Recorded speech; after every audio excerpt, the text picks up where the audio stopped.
అయ్యో, మా మమ్మీ పాపం చాలా సార్లు ఏడ్చారక్క. అవునా? నన్ను మాట అనేదానివి కాదు కదా, అందుకని ఏడ్చేవాడు. అవునక్క.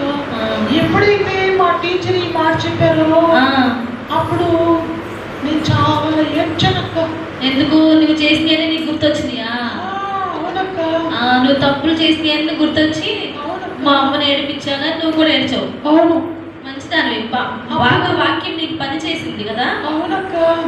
ఆ రోజే నేను చాలా మోకరించి ఏడ్చి ఏడ్చి ఏడ్చి అన్ని ఒప్పుకొని ఎప్పుడు చేయలేసాయా మా మమ్మీ చాలా బాధపడుతుంది. నేను ఇంకెప్పుడు చేయలేసాయా, బిడ్డగా ఉంటానేసయ్యా, నా హార్ట్ లోకి రాయేసయ్యా, ప్లీజ్ చేసాయా అని అడిగానక్క. అవునా? ఆ రోజు వెళ్ళి ఇంటికి వెళ్ళి పడుకుంటే